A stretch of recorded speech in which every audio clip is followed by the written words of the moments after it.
ગુજરાતની ધરતી પર અને એમાંય સંસ્કારી નગરી કહેવાય એવા વડોદરામાં વડાપ્રધાન નરેન્દ્ર મોદીને સરદાર રત્નનો એવોર્ડ એનાયત કરવામાં આવવાનો છે। પરંતુ આ એવોર્ડની જાહેરાત થયા બાદ કોંગ્રેસના એક પાટીદાર નેતાને જાણે પેટમાં છૂંક આવી હોય એવું લાગી રહ્યું છે, કારણ કે તેમણે સોશિયલ મીડિયા પર આ ઘટનાને લઈને એ પાટીદાર સંસ્થાઓને ટોણો માર્યો છે, જે વડાપ્રધાન નરેન્દ્ર મોદીને આ એવોર્ડ એનાયત કરવાના છે। આખી ઘટના શું છે, એ કયા નેતા છે જેને પેટમાં છૂંક આવી અને તેમણે ટોણો માર્યો, તમામ વિશે વિગતે ચર્ચા કરીએ। નમસ્કાર, તમે જોઈ રહ્યા છો ચક્રવાત ન્યૂઝ, હું આપની સાથે હેમંત।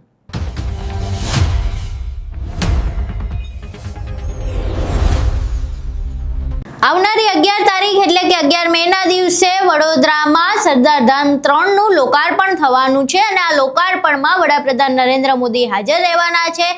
વડાપ્રધાન નરેન્દ્ર મોદીના હાથે આ સરદાર ધામ 3 નું લોકાર્પણ કરવામાં આવશે અને ત્યારબાદ વડાપ્રધાન નરેન્દ્ર મોદીને સરદાર રત્ન નામનો એવોર્ડ એનાયત કરવામાં આવશે।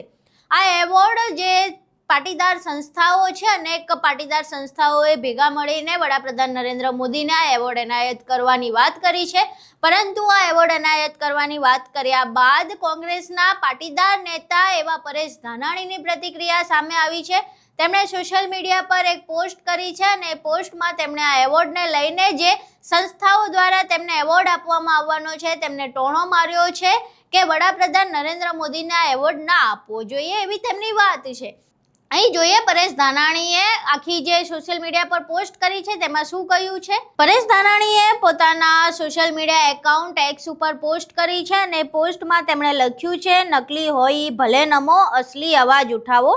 લોકો કહે છે કે સામાજિક સંસ્થાઓમાં હવે સરદારના સ્વાભિમાનને ગીરવે મૂકીને પણ સમાજ સેવા કરવાની હોડ લાગી છે, પણ ના અને ના જ સરદાર ધામમાં આવીને સાહેબ ખુદ સરદાર પટેલ સ્ટેડિયમનું પુનઃપાટિયું ચડાવવાની જાહેરાત કરવાના છે। હવે તમે જ કહો કે સરદાર રત્ન એવોર્ડથી સાહેબને નવાજવા જોઈએ કે નહીં? એવોર્ડ આપનારા સૌને અભિનંદન।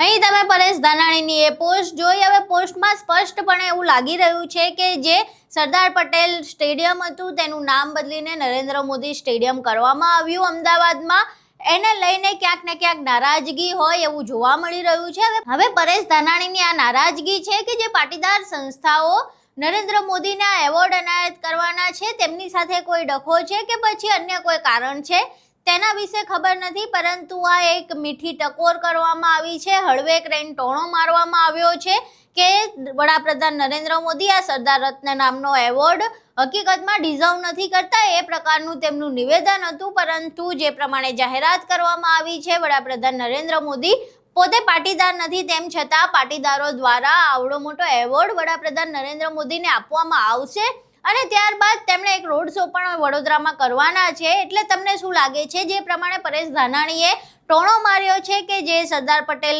સ્ટેડિયમનું નામ બદલીને નરેન્દ્ર મોદી સ્ટેડિયમ કરી દેવામાં આવ્યું છે, એ સરદાર પટેલનું અપમાન છે અને એટલે એમને એવોર્ડ ન મળવો જોઈએ, કે પછી એને અને આ વાતને કંઈ લાગતું વળગતું નથી અને જે પ્રમાણેનો નિર્ણય લેવામાં આવ્યો છે એ પ્રમાણે તેમને સરદાર રત્નનો એવોર્ડ મળવો જોઈએ?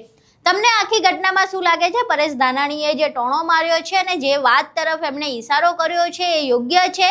અને શું ખરેખર જે સ્ટેડિયમનું નામ બદલવામાં આવ્યું એ સરદાર પટેલ સાહેબનું અપમાન હતું કે કેમ? આખી ઘટનાને લઈને પરેશ ધાનાણીએ જે વાત કરી તેના વિશે તમારું શું માનવું છે ને આ જે એવોર્ડ વડાપ્રધાન નરેન્દ્ર મોદીને એનાયત કરવાનો છે તેના વિશે તમારું શું માનવું છે? તમારા મંતવ્યો અમને કોમેન્ટ બોક્સમાં જરૂર જણાવજો। વિડીયો પસંદ આવ્યો હોય તો વિડીયોને લાઇક કરજો, શેર કરજો અને અમારી ચેનલને સબસ્ક્રાઇબ કરવાનું ભૂલશો નહીં। નમસ્કાર।